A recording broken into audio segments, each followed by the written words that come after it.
Some Spider-Men get a tragic Uncle Ben moment and move on. I love you too, Uncle Ben.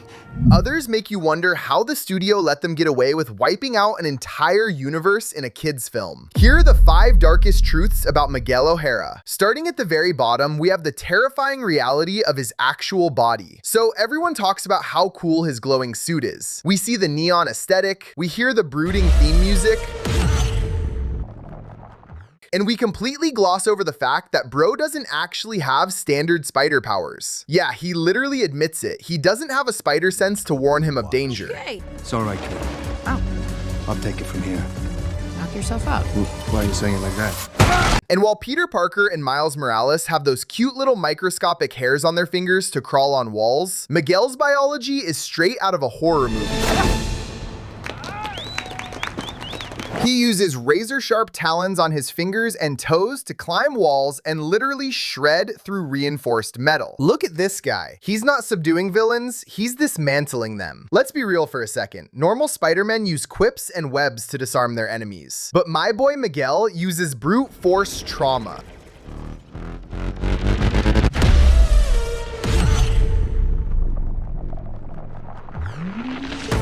And it gets worse because he doesn't just have claws. He has literal fangs that inject paralyzing venom. I mean, in what universe is this a friendly neighborhood Spider-Man? Y'all are out here cheering for an apex predator masquerading as a hero. There's a reality about apex predators. When they lock onto a target, they don't care about the collateral damage it takes to bring it down. And that is exactly how Miguel operates. He's built like a fridge with a god complex. When he fights, he doesn't swing to save people. He stalks his prey. I mean, he chokeslammed a 15-year-old onto a moving train, a teenager. If Peter B. Parker did that, we'd be calling Child Protective Services. But because Miguel has a deep voice and a tragic backstory, we just let it slide. You hadn't been bit, would have happened. And all this time, I have been the only one holding it all together. But having literal fangs is just surface level terror. Because what's happening under the suit, his actual genetics, is a highly unstable cocktail.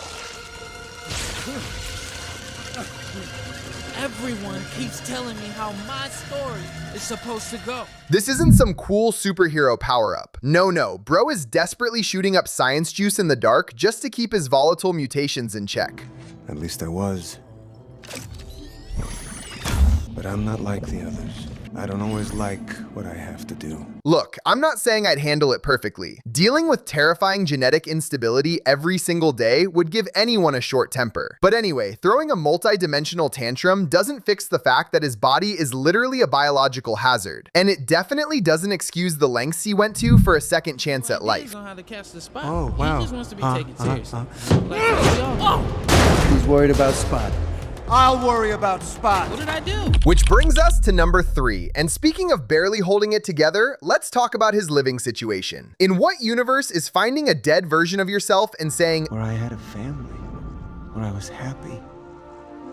At least a version of me was. an acceptable life choice? Let's be real, he didn't just move dimensions, he committed interdimensional identity theft. And I know, rent is high, I get it. The housing market is complete trash. But replacing a dead man just so you can sleep in his bed and take over his family is a massive red flag. So I replaced him. Think about the sociopathic level of lying required to actually pull this off. He had to look at another man's daughter every single day, eat dinner with her, and pretend he was the exact same dad she had yesterday. We all let this slide because the movie plays sad music during his flashback.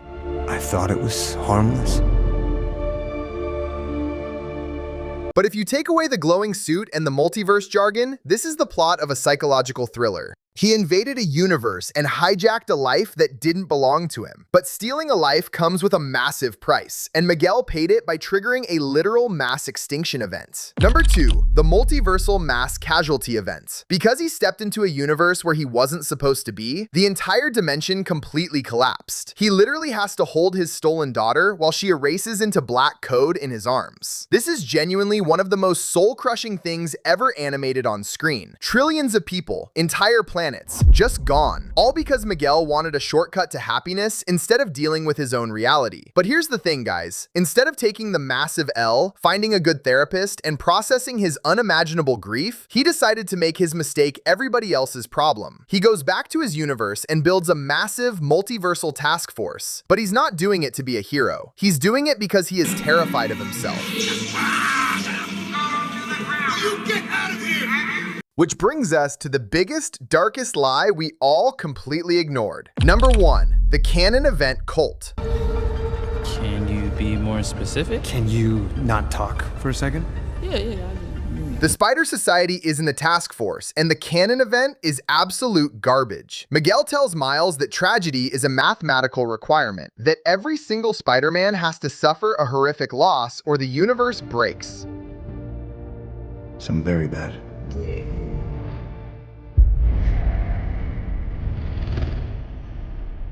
Bro is violently projecting his guilt onto a 15-year-old kid. Think about the logic. If this Canon event is just a strict rule of physics, then wiping out an entire alternate universe wasn't actually Miguel's fault. It was just the math. Miguel invented the Canon event algorithm as a desperate coping mechanism. He recruited hundreds of grieving, traumatized Spider-Men to create a massive interdimensional echo chamber. He surrounds himself with people who have all lost someone, because as long as they all believe that tragedy is mandatory, Miguel never has to accept the fact that he's just a mass murderer. Between saving one person and saving an entire world, every world. I can do both. Spider-Man always. That isn't a headquarters, y'all. That is a multi-dimensional cult. He weaponized the trauma of every single Spider-Man in the multiverse just to keep himself from facing his own kill count. From you. Like you took everything from me.